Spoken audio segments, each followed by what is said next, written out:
You are watching Access LaPorte County Channel 97. Coming up next is the September 12th meeting of the Michigan City Board of Aviation Commissioners. You can find more information for this meeting at www.accesslaportecounty.org. Water, but you can. You're working it out. All right, good afternoon. This is the Board of Aviation Commissioners meeting September 12th. It's 1:04 p.m. Call to order. Members present, T.Y. Okeson, Greg Coolin, myself, Jeff Bartlett. Others present, we have Airport Manager Jessica Ward, Paul Schaefer from BFS Consulting, Bill Nelson, Michigan City Airport Council, Paul Walchuk, AOPA Support Network. We do have a quorum. Kurt Hunter is absent. Before we get started, I'd like to make a motion to amend the agenda today. I'd like to add 2 items to new business. One is the hangar site A4-15. Oh, okay. It's just 2. The other one is, or the other one that we're just going to add is the sale, exchange, disposal of parcels 46-01-36-451-002.000-022 and parcel 46-36-201-007.000-022.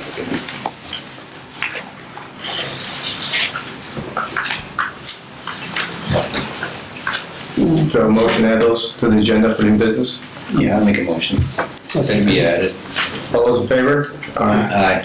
Any opposed? Motion carries. Thank you for adding that to the agenda. Did everybody get a chance to read the minutes that Jessica emailed for the August 8th regular meeting? I'll make a motion we approve the minutes as written. Do I have a second? Second. All those in favor, say aye. Aye. Any opposed? Motion carries. Thank you. Reports, financial for September 2024 account balances. All right, account balances for our operating budget are looking good at this point in the year. There are a couple of account lines that I will need to transfer money into. It is the same as I talked about last month. Overtime, vacation bonus, household supplies, building supplies, liability insurance, and organizational membership. These are all just going to be minor transfers, and they are typical towards the end of our budget season. So there's nothing to be concerned about at this point in our budget season. Thank you.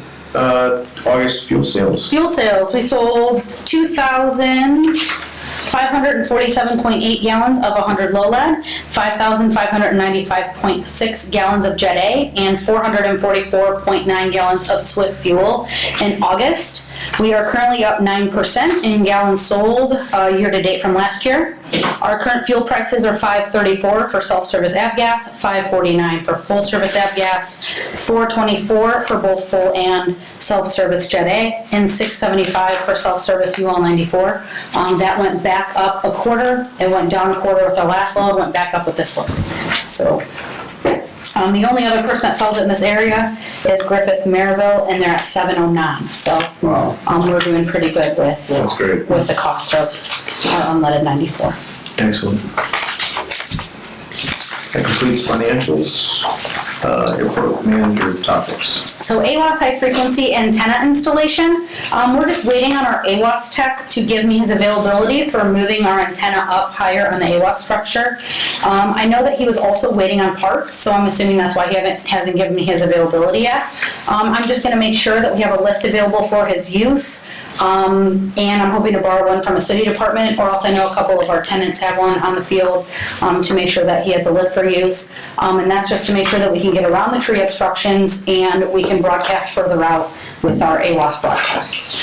That antenna, they had a beacon down for that telephone pole. What's over there? Is that the... So yeah, that's just the beacon. That's the only thing that's there. And we had a light out on it. The white light went out. It's white and blue, and the white went out. Okay. So they were just replacing that. Do they know for the AWAS antenna, do they have to get a new antenna? No. Oh, but they just have to We raise already the have, structure? correct, so we Okay, already, perfect. so they don't even have to raise the structure. They could if it doesn't work, but right now the structure is a certain height and the antenna is lower down on the structure. perfect. So they're just gonna move the antenna up higher on the structure and have Okay. it towards the top instead. Excellent, hopefully that works out. Perfect, thanks. So zero-turn mower trade-ins, I'm in the process of getting a couple of estimates to trade in our 3 zero-turn mowers. We've had them each for over 5 years, and before we start getting a lot of like maintenance repair costs, we try and trade them in. So I'm gonna see if the mayor's able to find money in the budget for the trade-in. All 3 of the mowers were just in for an annual check to make any repairs that are necessary for the end of this year. We do need some new tires that I declined putting on, because if we put them on, then we get charged for them, or else they automatically do it after the trade-in anyways. Correct. So we're gonna need them if we're keeping them, but we won't need them if we're trading them in, so I told them to wait on those. And so we'll see how that goes. Usually we are on a 3-year trade-in schedule, but we're at a little over 5, and so we're hoping to trade them in. But right now, they're all working great. There's nothing wrong with them. The repairs are actually on our claims docket that we have now. No, and I do appreciate you and everybody else that, uses them. You guys do a good job of trying to take care of them the best you can. Yeah, For the topography that we have on there, Oh so my you do a good job of goodness. trying to keep costs down, so appreciate it. Yep. Fence repair from our auto accident. The repair's been made. Remember when somebody hit the fence on May Road? It was literally December of last year that happened. We finally got the insurance check in. That's been deposited. The fence repair has been done, so the fence is all better over there. And it's gonna come out of our building repairs account. And so the only thing that we're gonna have to pay is $1,000, because that's what our deductible was for the insurance. So we're all set on that fence repair. I talked about that so long ago, but just wanted to give you an update on that. And that's it for me. Thank you. Airport development. No? Yeah, let's see. I should have got a copy of that. Let me just make sure I'm not. Yep, okay. So we've got these action items. The first 2 are to ratify the grant acceptances, because those grants were signed outside of the meeting per the FA's requirements. So for your minutes, you need to, the board needs to ratify acceptance of that. So Jeff and Bill were able to execute those on the 23rd of August and the 6th of September, and that gives you the total amount for your runway crack sealing project. So that first one is for ratifying FA grant 29. It's the last 2 digits of the grant number there for the runway seal coating, and that one's in the amount of $431,486, and you can see the corresponding FA amount was $388,338, and then the NDOT share and the local share there behind it. Oh, yeah, you're not doing. Yeah. So this is, we accepted the grant already, you're just putting it in the minutes so State Board of Accounts sees it. All right, is there a motion for the? I'll make a motion, we ratify grant number 29 for $431,486. Is there a second? All those in favor say aye. Aye. Motion carries, thank you. I'll also make a motion to ratify grant 030 for runway seal quote, $298,055. Do I have a second? Is discussion? All those in favor say aye. Aye. Motion carries, thank you. And then the next item is the construction contract on the seal coating project. So that is, the low bidder was AmeriSeal of Ohio. And if you recall, we bid that back in April. We've been waiting a little while, but that's to execute it. So we've gotten basically the signed documents back from them. So this is permission to execute the contract and give them notice to proceed. All right, do I have a motion for that? Sure, I'll make that motion to execute construction for runway seal coat with AmeriSeal of Ohio for $614,592.45. Is there a second? Second. Any discussion? All those in favor say aye. Aye. Motion carries, thank you. Yeah. Now on that, I'll just jump down and give you an update on the schedule. We don't know the schedule because we're obviously beyond the bid hold, so we kind of have to negotiate with them since we did not award it within the 60 days allowed under the state. Indiana code. So we're kind of at their mercy. Being at the end of the season, most of the sealing contractors are very busy. The sub-consultant that they had to do the crack sealing and the mastic application is booked out through mid-October. This material really likes 50 degrees and rising to be applied. The contractor doesn't really want to start that late. There was an option to switch to a different sub-consultant that might be able to get in as early as September 20th. Talking to Jessica, that might be problematic with tenant schedules and so forth, particularly Skydive that might have pre-sold jumps and things like that. So we told them that might be problematic, but let us know. We're still waiting to hear on that. I don't think it's going to happen. So at this point in time, just because of the weather and not having enough time to do the project in good weather, we'll probably push it to early spring. And there'll be no problem with the grants being awarded or anything like that. We just have to address FAA and tell them our timeline and everything's secured. Yeah, the next motion is gonna make a draw on the grant, so you'll have activity. You need to make activity every 6 months to keep it active. You have 3 years to spend the money. So there won't be any problem from that standpoint. Because we can give them some money in partial payment to secure the timeline. We can draw from it, so that's. Well, for the purposes of this, yes. And so we'll let you know, and then we can coordinate with the tenants a little better. And to refresh everybody's memory, the way it was bid is they have 2 weeks on the runway and 2 weeks on the taxiway. What they're going to propose is that they do it all in 2 weeks, runway and taxiway, so they only have one mobilization. They might get it done faster than 2 weeks if the weather cooperates. So. Okay. And September 30th is still in September, so we can move it a week back. That's yeah, what I'm hoping. That's what I'm hoping they come back and say. yeah, it would be nice. I think it would be fantastic to have this for the winter because Yes. it's gonna melt snow a lot better and help on the snow removal.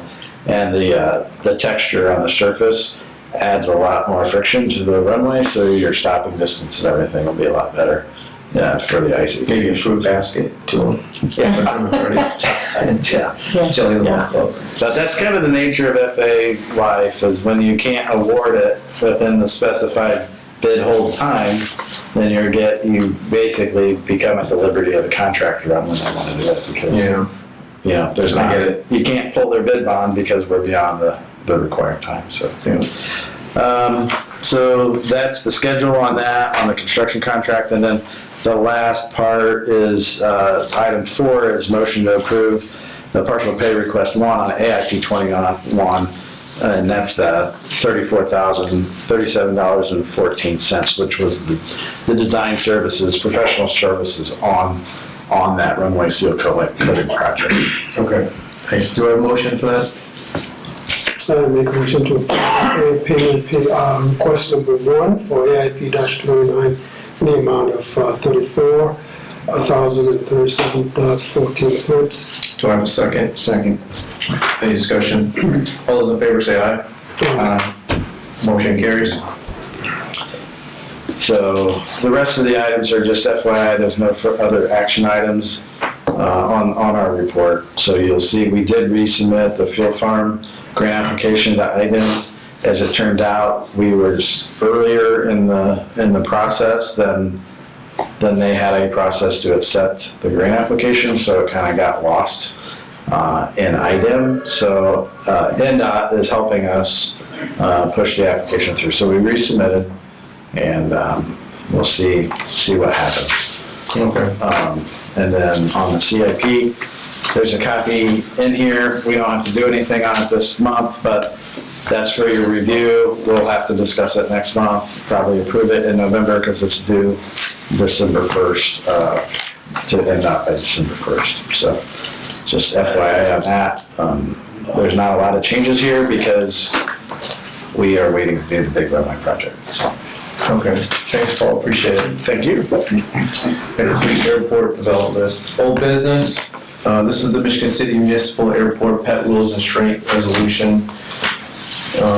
Everybody get a chance to see that proposed or any changes that you guys want to make to it? Kind of puts a little bit more teeth on here, so Jessica and Rudy that can better control if there's any dogs or pets running around loose on here for the safety of our tenants and visitors. And I will say, the only thing too that was discussed, this was tabled at the June meeting, and your discussion was the need for a policy, obviously, but also whether fines were appropriate for not following the policy and who would issue the fines and when. So those were all the things that were brought up, and then it was tabled, and so that's where And we if this is stand at, I approved, believe. this would still have to go in front of Michigan City, correct? This is just a resolution, or is this? Yeah, if it's a resolution, no, the board just does resolutions. Okay.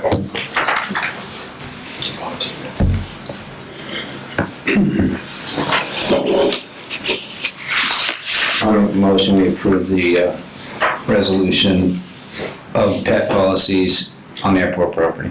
Is there a second? Any discussion? All those in favor say aye. Aye. Aye. Motion carries, thank you. That completes old business. New business, hangar site A4-15, request for construction of hangar building. We have a new tenant that would like to possibly build a airport hangar over here on the northwest corner. Everybody get a chance to see the plans? So I sent over the plans and then I sent over his, kind of just like about him and his company, for everybody's perusal. And also, this is, you guys are just approving just like on, the site that he's gonna use. He still needs to get his, plans stamped down in Indy, and then he has to send them to the city. There's like a whole list of requirements he still has to do.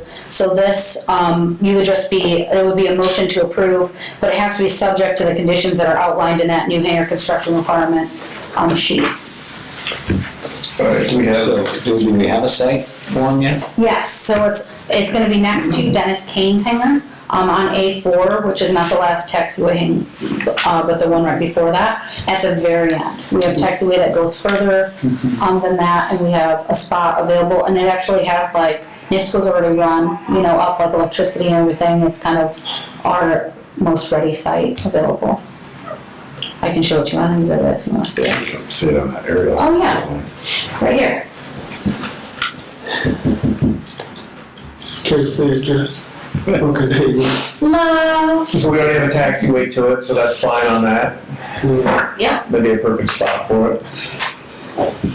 And he is purchasing a Mooney. You want to talk about that a little bit too? So they Yeah, your currently plans? what I'm looking at as the process of this, and I'm kind of one of those, put the cart before the horse, and I like to not purchase something at $250,000 and let it sit outside and get weathered on a hail dam or stuff like that. So this was a perfect opportunity, perfect site for me to build at. It's close to home, so relatively perfect opportunity for me. Where's home, Andy? Where's home? Chesterton. Okay. Yeah. Yeah, and so we talked about making sure that there's an aircraft in the hangar. He understands that. And so we kind of just brought up like hopefully like within the first 6 months of having the hangar built, you'll have an aircraft in it, or else you'll rent it out to somebody that does if you don't have an aircraft by that time. So that was the only other thing, is just building the hangar before, he's got an aircraft. But I mean, if that's acceptable to the board, and So I make a motion to approve it. So, okay. I just want to make sure that for this thing, that of course you're going to comply with all the FAA, Indiana Building Code, Port County, Michigan City on there, and also Yeah. contingency that you'll have an aircraft stored in there full time. And within 6 months, I mean, that's probably good. It's good. Excellent. Yeah. Okay. Do a motion? make a motion to accept, yeah. Do I have a second? I'll second. Any discussion? Motion carries. Thank you. Appreciate it.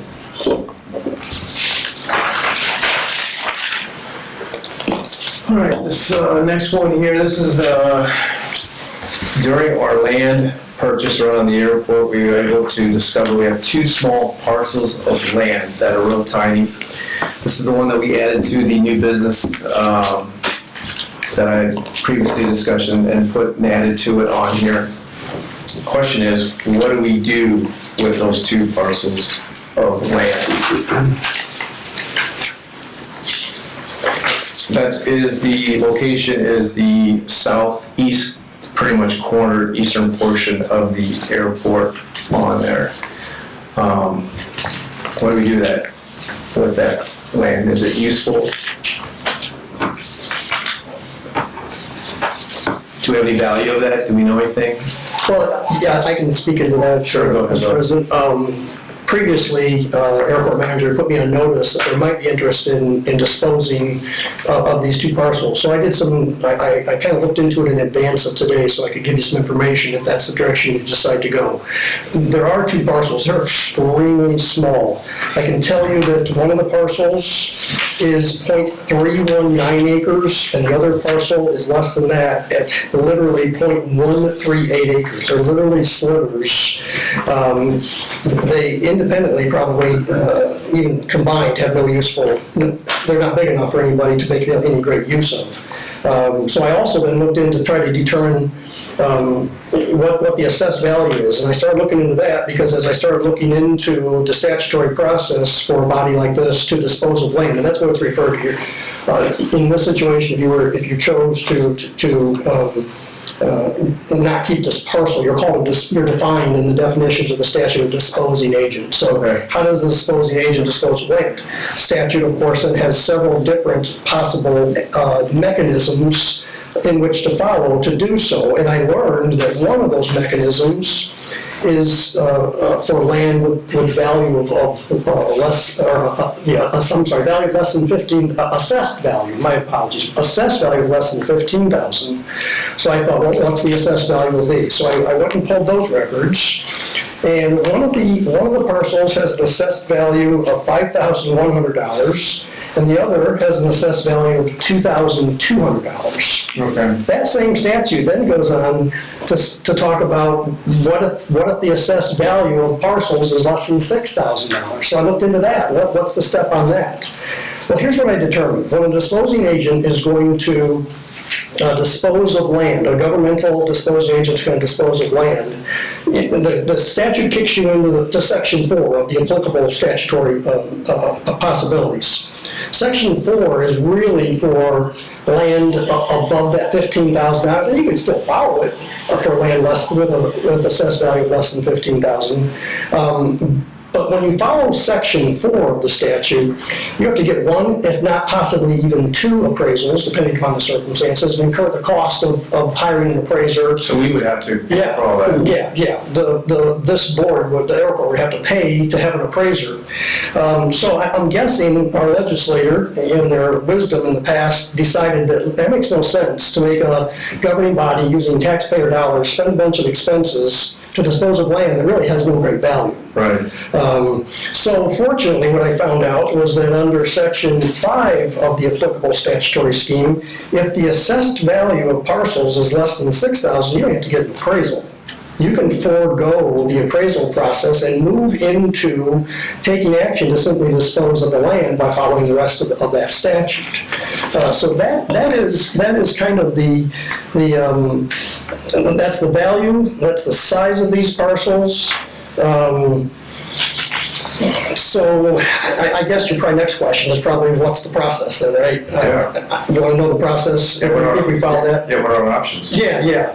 So under that statute, a disposing agent can make a determination that the highest and best use of a tract of land or sale or disposal is to an abutting landowner.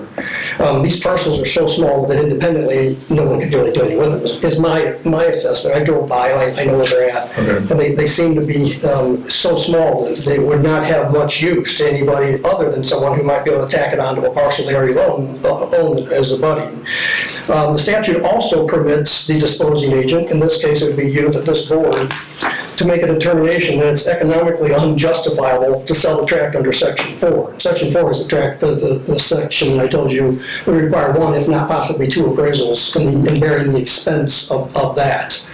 So if you wanted to go that route, I mean, there's different ways we can go, but if you wanted to go the route that our legislator has set up to deal with land that I think this falls within, which is really, really low value land, we could, the process under Section 5 would be the first step. This body would have to make a determination that the highest and best use of the land and disposal is to an abutting landowner. And this body would also have to make a determination that it's just not economically feasible to go the full-blown Section 4 route for land of higher value, that then triggers all the extra expenses that you would incur under Section 4. Right. So if this body were to decide to take action, go ahead and dispose of the land, and if you make a determination that the best and highest use is an abutting landowner, you could make that determination by formal motion. You could also, by formal motion, make a determination that it's just not justifiable financially to proceed under Section 4. And if those two determinations are formally made by this governing body, then that would allow me as your attorney then to start the process under Section 5 to proceed forward with disposing of the parcel. I think, my opinion is that we shouldn't go the route of Section 4, and we should find a landowner that's abutting to it, because like Bill said, I don't think we should take taxpayers' money and waste it. It's gonna, take a lot of that chunk, and the value of that property is not worth that much to begin with, and we should just take it off our hands. What do you guys? Yeah, I concur. Does that sound reasonable? Jeff, can you say where those parcels are at? We're over in this corner, down in here. It's like a little sliver, kind of comes up. Yeah, it kind of goes up a little bit. Yeah, it kind of goes up, yeah. Yeah.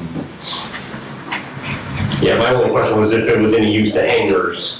No, I could incorporate that into that, okay. Yeah. And we purchased all this other stuff down in this area for the runway extension. I think that's how that was kind of determined in part of that process, that's an issue, these little slivers. Yeah. Well, do I have a motion then to have Bill go ahead and pursue under Section 5 for those two parcels of land that we had named previously? Well, the only thing I'd say, Mr. President, is rather than just make a motion for me to proceed, this body first has to make a couple determinations. One, that it's the highest and best use to dispose of it to an abutting landowner. Okay. And two, that it's not financially justifiable to proceed under Section 4 of the statute, so that we can proceed under the statute really designed for really inexpensive small parcels like this. If you take those actions and make those decisions stay by formal motion, then you can in fact instruct me to proceed. That makes sense, okay. Yeah, I'll make that motion that we proceed with the best use is to offer up to a budding homeowner, and that would be the best way to proceed without having to incur any additional cost. And those two parcels being, do you need me to say those parcel numbers? Well, yeah, I think, 4601 36 Mr. Cole, could I just show you this here? Yeah. Okay. But just for clarification, so that we have a good record. So you want me to make a motion to determine that a determination be made that the highest and best use of parcel 4601 36 201 007.000-022 and 4601 36 451 002.000.022 is sell to a budding homeowner that is economically unjustifiable and sell the tract under Section 4. That it is not economically viable to sell the tract under Section 4 of Indiana Code, and further the property be offered at a price of $35,000 or exchanged for real estate suitable to the Board of Aviation Commissioners, and that you, our attorney, is directed to initiate this process. Second. Any discussion? I think it makes perfect sense. I do too. All in favor say aye. Aye. Motion carries. Thank you. Appreciate it, Bill. If I might just follow up a little bit on that, on the price. We all know that property has actual value that is more than assessed value. The statute doesn't discuss fair market value. It's based, the mechanism is based upon assessed value, which is why we can use the less expensive route, really, to dispose of it. At the same time, the statute also requires that you put a number on it for the process, which is why I have no idea As far as 35, I picked that number. Doesn't mean that it has to necessarily go for that number. In fact, the statute actually permits a number of ways to dispose. You can sell it and transfer that way. You can exchange it. So the budding landowner could actually exchange real estate if there was something that was suitable to the VOAC. Okay. So there's different ways to do it. But if anyone wants to question why I had suggested the 35, because the statute, it's really kind of, it's a difficult thing. It says you don't have to appraise it, then you gotta pick a number. Right. So I just picked a number that I thought would certainly it's above what the property's So worth. that number equivocates the two parcels, right? Yeah, exactly. We're doing both together, because these two little slivers actually above, but they're not even side by side. They're stacked in such a weird way that they're so unuseful. But I figured by 35, I was certainly not picking a number that was lower than the value. I'm sure it's far higher if we went the appraisal route, but again, we don't have to, because you've opted to not go the appraisal route because of the low assessment. At least we know it's more than the value that's listed on the Exactly. I didn't. valuation tax Yeah. records. Because I think everybody who owns real estate knows if you look at your assessed value, nobody would sell their property for their assessed value. Fair market value is always higher. So we had to pick a number, and the statute shouldn't really require that, but that's maybe an oversight where they say you don't have to appraise it, but you got to pick a number. I just wanted to make sure we picked a number that wasn't going to shortchange the thing, and I'm confident we're far above that. And we've got combined assessed value of less than $7,500. And how long do we have to wait for the process? I have 10 days to put together the next step of paperwork, and then I'll get that together, and then I'll stay in touch with you as we go along. At some point, we'll hopefully get the budding landowner that is interested. We have to give notice anyway, so Okay. they'll have notice, and then I'll let you know when I hear, and hopefully we will. Appreciate it. Take next steps as they come now. So are you gonna use that number then, when we approach that budding landowner? Well, it has to be in the notice. I don't approach them, they get a notice from me, yeah. So we'll put it out to public. Yeah, And that's the number we put out? yeah. Okay. Yeah, and we also, by statute, have to publish it, which is very common. We have to publish it, and the publication will reference the fact that this board made a determination that the highest and best use, in fact, is in the board's interest and the motion that it made today is to an abutting landowner. Okay. That's the motion the board made, was an abutting landowner, which if an abutting landowner wasn't interested, you're freed up, because your motion wasn't just to anyone, it was an abutting landowner, because we were hoping that's the best way to maximize the value, because someone that's abutting could actually use it. All right. Thank you. No problem, Appreciate it. happy to help. That completes new business claims docket. Everybody get a chance to see it, which they did. The claims docket was for $31,746.37. That's what's been Got a passed. motion? Make a motion to accept the claims document as is, so. Do I have a second? Second. All those in favor say aye. Aye. Motion carries. Correspondence? Nope. Nothing. Public comment? No? Paul? Comments.